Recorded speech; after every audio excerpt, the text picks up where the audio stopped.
আমরা যদি মার্কেটিং এর ইনডেপথ একটু জানার চেষ্টা করি, মার্কেটিংটা যেভাবে ইভলভিং হয়েছে, মার্কেটিং এর মূল সংজ্ঞাটা আমাদের জানা দরকার।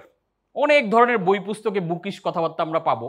স্পেসিফিক যেই জায়গাটায় মার্কেটিং কাজ করে, আমি যেহেতু নিজেও একজন মার্কেটার, সো মার্কেটিং এর মূল কথা হচ্ছে কাস্টমারের ডিসিশন নেওয়ার ক্ষমতাকে প্রভাবিত করা। As simple as that. আপনি যেই ডিসিশন নিতে চাচ্ছেন না, ওই ডিসিশন মার্কেটিং আপনাকে দিয়ে নেওয়া হবে। আপনি যেই খরচ করতে চাচ্ছেন না, ওই খরচ মার্কেটিং আপনাকে দিয়ে করাবে। তার মানে খেয়াল করে দেখেন, টাকা আর্ন করবেন শুধু আপনি একা, আর সবাই মিলে আপনার পকেট থেকে টাকা নেওয়া নিয়ে কাজ করবে। তাহলে আপনি যদি এই জায়গায় প্রপার প্রোটেকশন না দিতে পারেন, আপনি যত টাকাই আর্ন করবেন কখনোই আপনি ওয়েলথ ক্রিয়েশনে যেতে পারবেন না। দেখবেন সবসময় আপনার spending more than your earning. কেন? কারণ ওই জায়গাতে আপনার প্রোটেকশন নাই। এটাই তো সেন্টার। এই সেন্টারটাকে যদি আপনি ঠিক না করতে পারেন, বাকি কোনো কিছু আপনার জন্য কাজ করবে না। আই হোপ ক্লিয়ার মেসেজটা আমরা। দেখেন মার্কেটিং এর সিম্পল কয়েকটা আমি এক্সাম্পল দিয়ে আপনারা জিনিসটা দারুণভাবে বুঝে যাবেন।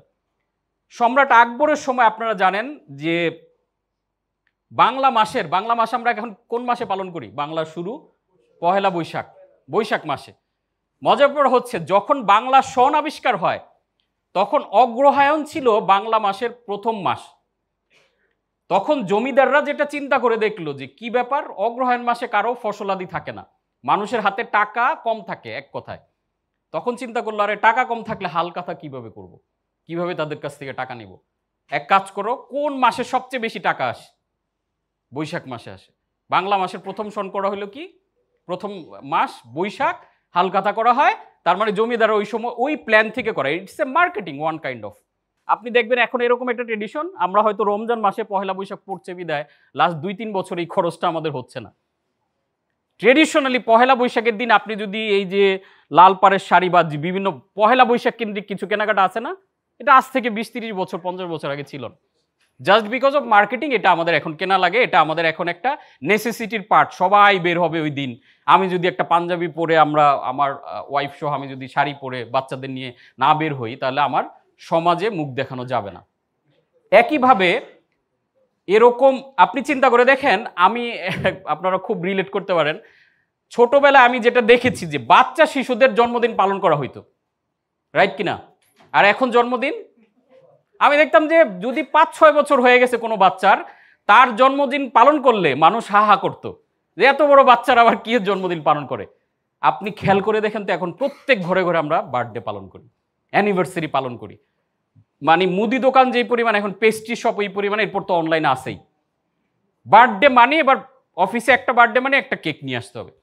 আপনি চিন্তা করে দেখেন, আমি গভীরে যাব না কারণ এটা নিয়ে কথা বললে 3 ঘন্টা লাগবে, যে এইভাবে করে মার্কেটিং এমনভাবে পৃথিবীতে ডেভেলপ হয়েছে। আমি আমার বিজনেস ব্লুপ্রিন্ট বইতে এটা লিখেছি যে marketing is the ultimate tool to rule the world. তো পুরো পৃথিবীতে ছুরি ঘোরাচ্ছে এখন মার্কেটিং। তো আপনি কিভাবে পকেটে টাকা ধরে রাখবেন, এটা হচ্ছে সবচেয়ে বড় চ্যালেঞ্জ। আপনার কাছ থেকে টাকা নেওয়ার বিভিন্ন অ্যাডভার্টাইজমেন্ট, এটা সেটা ডেভেলপমেন্ট কন্টিনিউয়াস আছে। আপনি ধরেন আপনি সুপার শপে যাচ্ছেন, আপনি ভাবতেছেন যে আমি সিম্পল জাস্ট একটা অফার দিয়েছে, এই অফারের প্রোডাক্টটা কিনে নিয়ে চলে আসব। আপনি নিজেকে একটু চিন্তা করে প্রশ্ন করে দেখেন তো আপনি আসলে কি এটা পেরেছেন?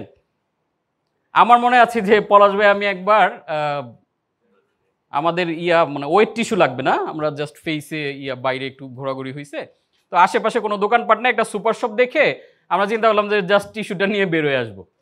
টিস্যু কিনতে গিয়ে আমরা অলমোস্ট 5-7 হাজার টাকার কেনাকাটা করে ফেলছি।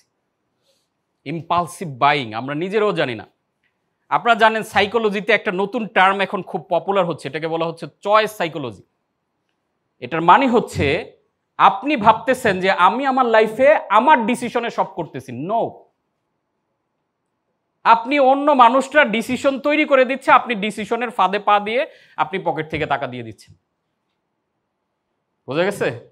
Spending money is the centre of wealth creation. আপনাকে এই জায়গায় আপনাকে প্রোটেকশন না দিলে পৃথিবীর কারো সাধ্য নেই আপনাকে ওয়েলথি বানাবে। আপনাকে প্রত্যেকটা পারচেস করার আগে, টাকা খরচ করার আগে 10 বার ভাবার অভ্যাসটা তৈরি করতে হবে। That is the foundation of wealth creation. Otherwise আপনি আজকে হয়তো আপনি নিজের সাথে মিলাই দেখেন, আপনার এক সময় হয়তো কি বলে একটা ছোট জব দিয়ে শুরু করেছিলেন, স্যালারি হয়তো 30,000 টাকা পেতেন, আজকে 1 লাখ টাকা পান, একই অবস্থা। চেঞ্জেস আছে কোনো? মনে হইতো যে না 30,000 আসি, বাড়লে না জানি কি করে ফেলবো। ঠিকই আপনার স্যালারি বাড়ার আগে আপনি খরচ বাড়ায় ফেলছেন। আমরা এইভাবেই কিন্তু চলি, এবং আমাদের এখন যে এই র্যাট রেসটার মধ্যে আমরা সবাই আছি, আমরা প্রত্যেকেই আরো বেশি ব্যয় করার জন্য আরো আয় করতে চাই। Yes or no? আমাদের সবার মাথায় এটা সেট হয়ে গেছে যে কেন আরো আয় করব, কারণ আমি যাতে আরো বেশি ব্যয় করতে পারি। তাহলে আপনার যদি থট প্রসেসটা এরকম হয়, তাহলে আপনি আরো আয় করলে তো আরো ব্যয় করবেন। সো আপনি তো কখনোই একটা ওয়েলথি লাইফে যেতে পারবেন না। আপনি দেখেন আমাদের আগের জেনারেশন, আমাদের বাবা দাদা, তাদের লাইফ স্টাইলটা চিন্তা করে দেখেন। আমার বাবার হিস্ট্রি আমি বললাম, ওনার চেয়ে আমি 20 গুণ 100 গুণ ইনকাম করি, বাট আমি তার মতো পারতেছি না। কারণ আগের ব্যাপারটা এমন ছিল যে কেউ যদি 10 টাকা ইনকাম করতো, ওইখান থেকে আগে 2 টাকা সেভ করতো। আগে চিন্তা করতো কি, আগে সেভ করে নেই, তারপরে আমার খরচ। কারণ আমি দেখেছি যে কত কষ্ট করে আমাদের ফ্যামিলি ম্যানেজ হয়েছে, 3টা ভাইকে পড়াশোনা করা হয়েছে, বাট তারপরও তারা সেভিংস কখনো ছাড়ে নাই। আগে সেভিংস করে প্রয়োজনে কম খাবো, মাছ খাবো না, শুধু ডাল দিয়ে খাবো, শুধু শাক পাতা দিয়ে খাবো। এই যে ব্যালেন্সটা, আপনি বুকে হাত দিয়ে বলেন এই ব্যালেন্সটা আমাদের লাইফে এখন আছে কিনা? আমরা কনজিউমারিজমের একটা ফাঁদে পড়ে আছি, আমরা ব্র্যান্ডিং এর একটা ফাঁদে পড়ে আছি। আপনি চিন্তা করে দেখেন, আজকে আইফোন 14 প্রো ম্যাক্সটা কিনলেন, এইটা পরের বছরের মধ্যে এটা ব্যাকডেটেড, তখন আপনার কাছে মনে হচ্ছে আরে এটা আমার পকেটে থাকে, এটা চলে, কি লাভ এটা? এবং একটা সময় জিনিসটা এমন ছিল যে প্রোডাক্ট আমরা কিনতাম ডিউরেবিলিটি দেখি, এটার স্থায়িত্ব কত। এখন আমরা কি কিনি, প্রোডাক্ট এমনভাবে বানানো হয় যে দ্রুত, এটা একটা মোবাইল কিনলে 1 বছরের মধ্যে হয় সাউন্ডে প্রবলেম অথবা স্ক্রিন কোনো না কোনো একটা প্রবলেম তৈরি হয়ে যায়, যাতে আপনি আচ্ছা ঠিক আছে এটা বাদ দিয়ে আরেকটা কিনে ফেলি, এই যে টাকাটা বের হয়ে গেল। কিন্তু এইভাবে আপনি আগে এই প্রোটেকশনটা তৈরি করেন। নাম্বার 1 আজকের লেসন যেটা, আপনার স্পেন্ডিংয়ে আপনি একটা বাউন্ডারি ক্রিয়েট করেন যে আমার এই জায়গায় একটা protection first, this is the foundation. এই ফাউন্ডেশন ঠিক না করে আপনি যত বড় বিল্ডিং বানান, এই বিল্ডিং ধসে পড়ে যাবে। কারণ আপনার টাকা আছে মানে আপনার ব্রেন আপনাকে সিগন্যাল দিবে খরচ করো। আর খরচ, আপনার হাত থেকে টাকা নেওয়ার জন্য হাজারো ব্যবসা প্রতিষ্ঠান, হাজারো ব্র্যান্ড, হাজারো সিস্টেম ফাঁদ তৈরি করে রাখছে।